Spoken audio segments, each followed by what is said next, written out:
선한 사람 TV를 애청하고 계시는 국내외 계시는 성도 여러분 모두들 평안하시죠? 계속해서 세 번째로 사마리아 사람들과 히브리 사람들은 누구인가를 한번 생각해 보겠습니다.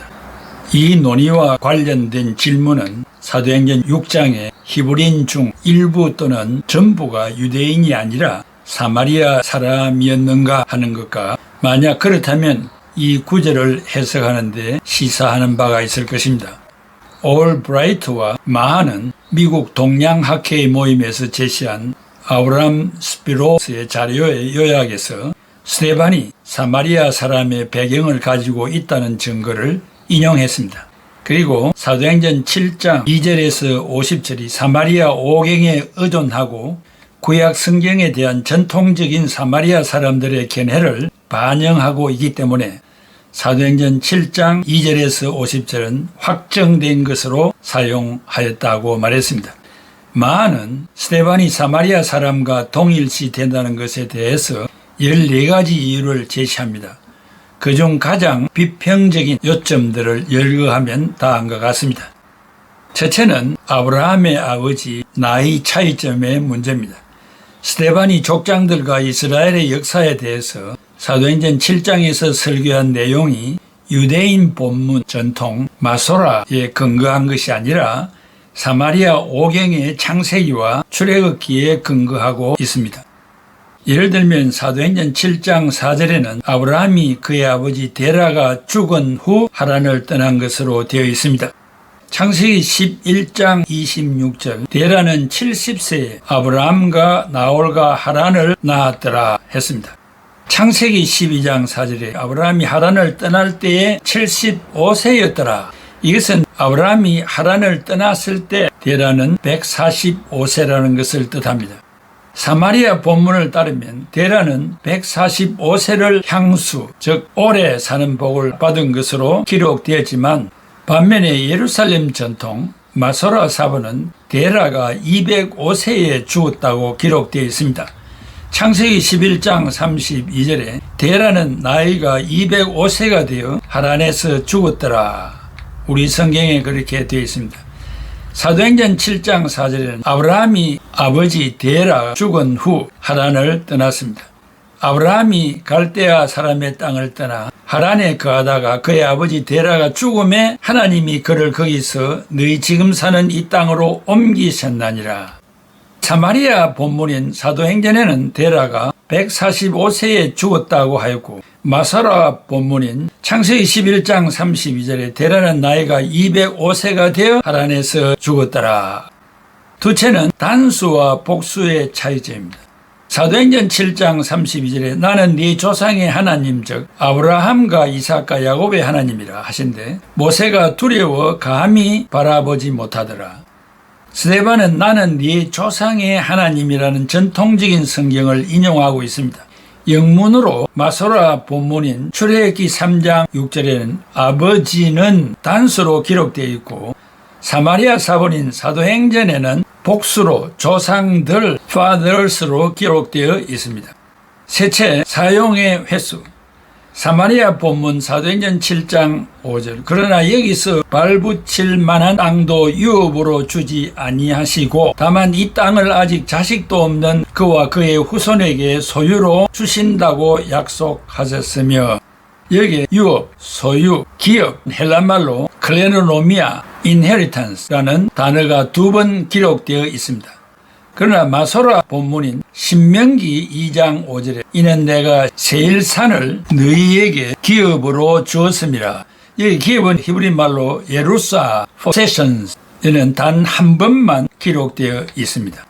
넷째, 나와 같은 선지자를 세우리라. 사도행전 7장 37절에 하나님이 너희 형제 가운데서 나와 같은 선지자를 세우리라 라고 증명하였습니다. 신명기 18장 15절에 네 하나님 여호와께서 너희 가운데 네 형제 중에서 너를 위하여 나와 같은 선지자 하나를 일으키시리니 라고 인용을 하였습니다.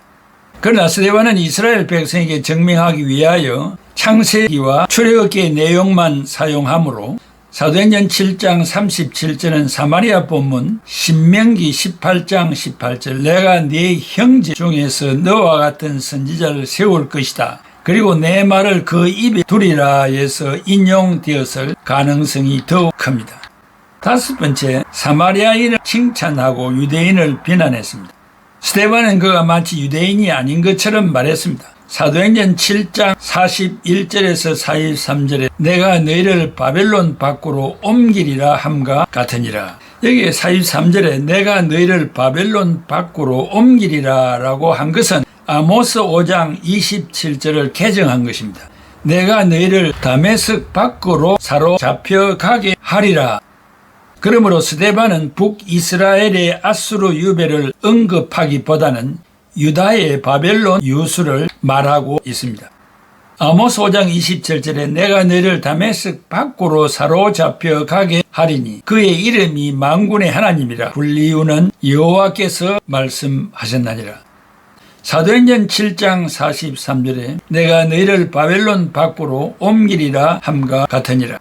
여섯 번째, 스데반은 유대 전통에서 하란이 상대적으로 중요하지 않았음에도 사도행전 7장 2절에서 4절에서 두 번이나 하란을 언급했고 세겜을 언급했습니다.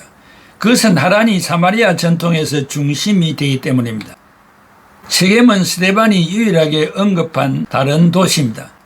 세겜은 사마리아에게는 유다의 예루살렘과 같은 곳이었습니다.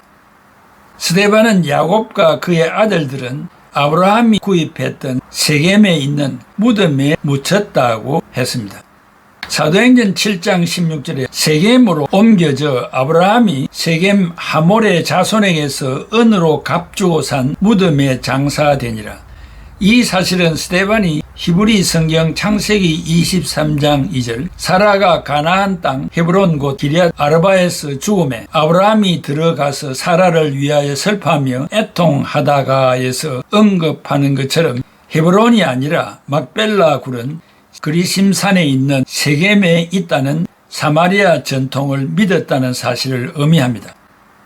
창세기 48장 29, 32절에 그가 그들에게 명하이르되 내가 내 조상들에게로 돌아가리니 나를 헷사람 에브론의 밭에 있는 굴에 우리 선조와 함께 장사하라. 이 굴은 가나안 땅 마므레 앞 막벨라 밭에 있는 것이라.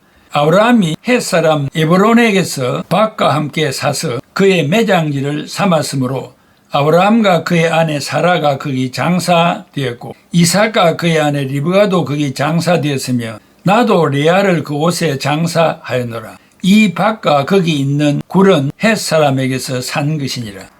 사도행전 7장 2절에 스데반이 이르되 여러분 부형들이여 들으소서. 우리 조상 아브라함이 하란에 있기 전 메소포타미아에 있을 때에 영광의 하나님이 그에게 보여 창세기 23장 2절에 사라가 가나안 땅 헤브론 곧 기럇 아르바에서 죽음에 아브라함이 들어가서 사라를 위하여 슬퍼하며 애통하다가.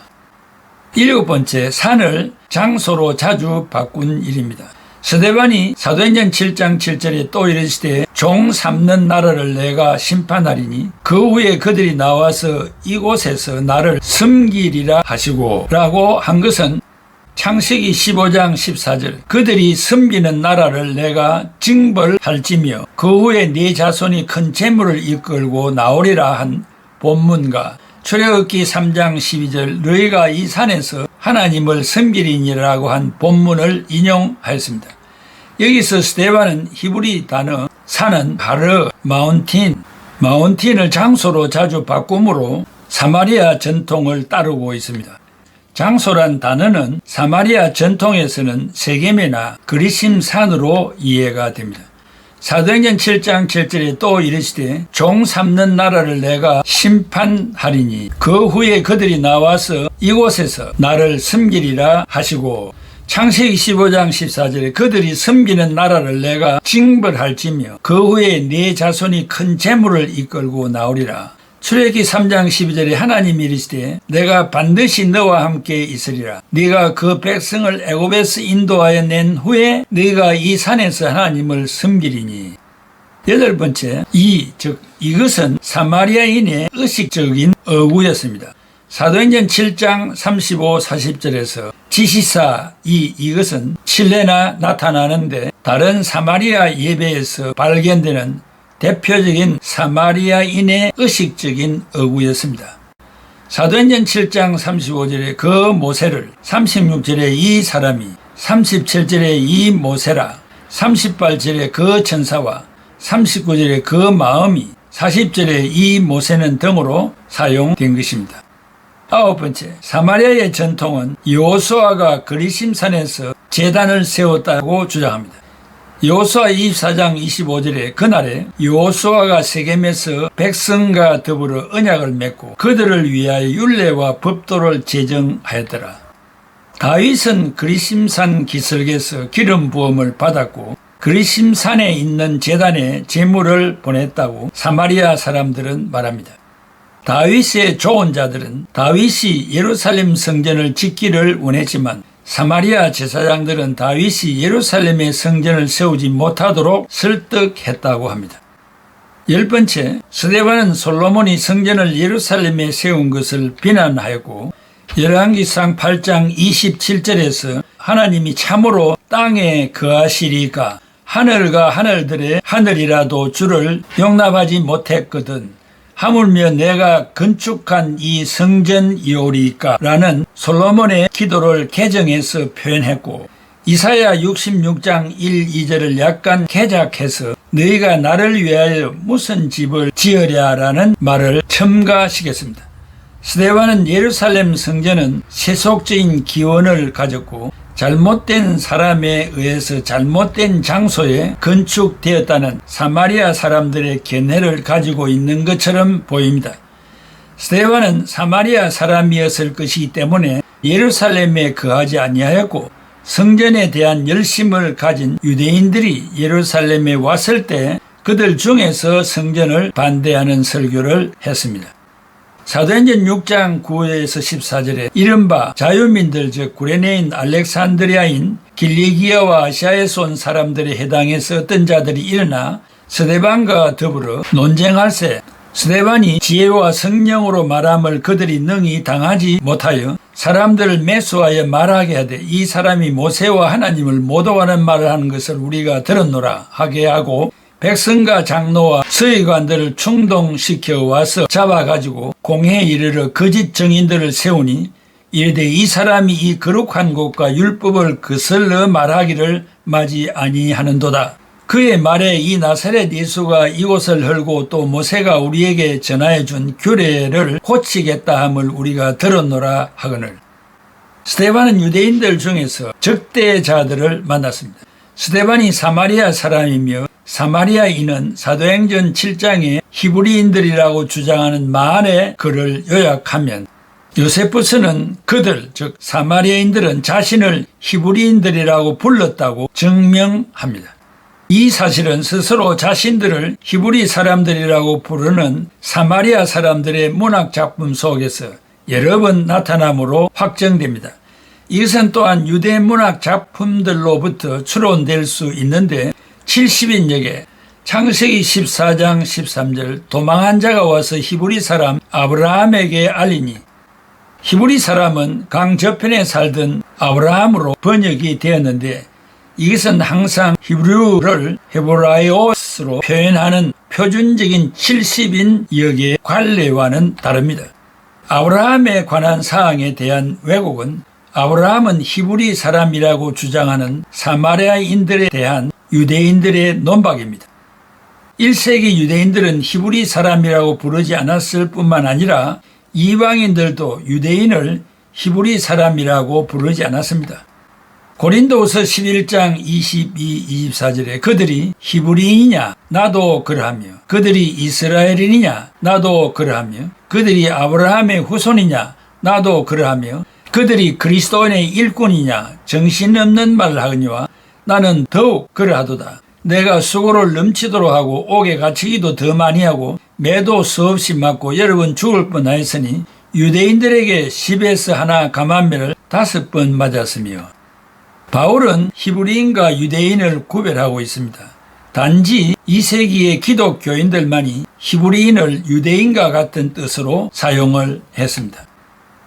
오늘의 강론을 요약하면 다양한 기업과 문화가 예루살렘 교회와 함께 변화될 때 사람들 사이에 두 가지의 분파가 일어났습니다.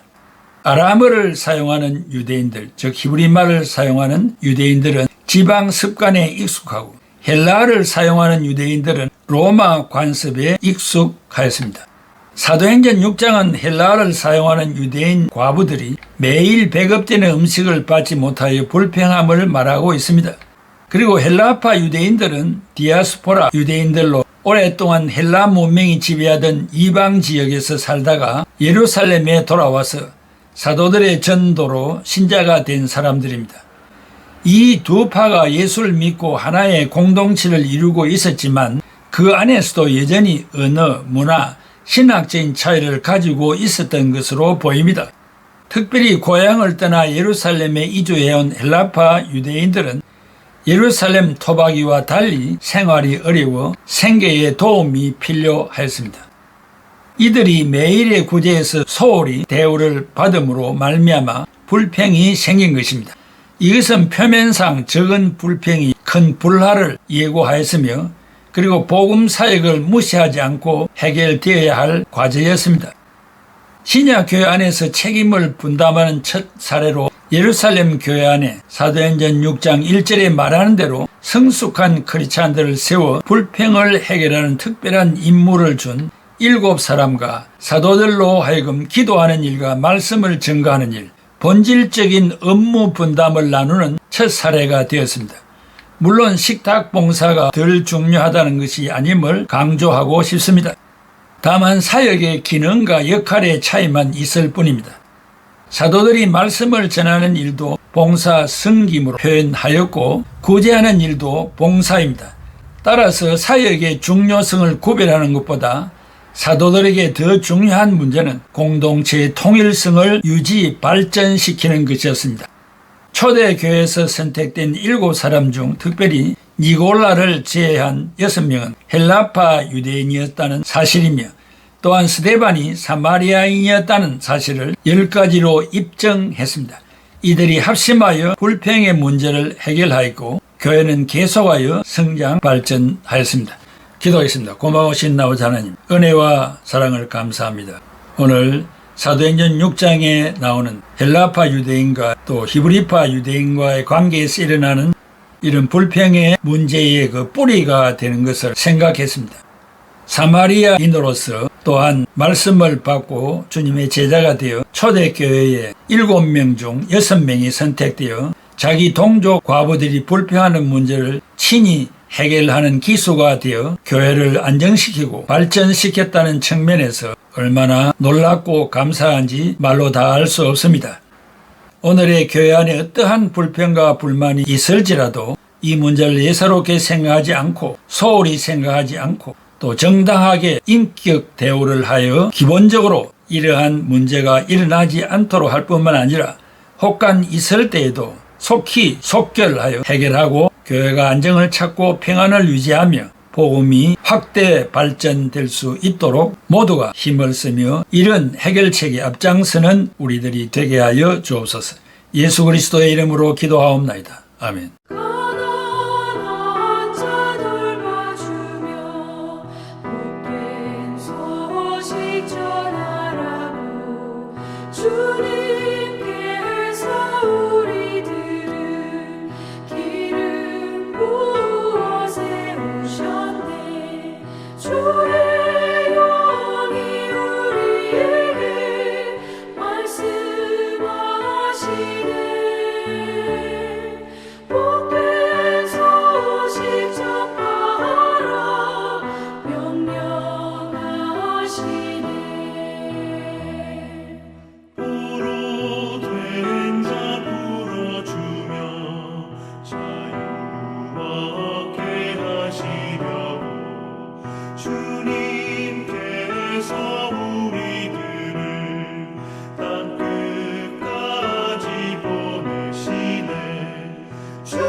명령하시네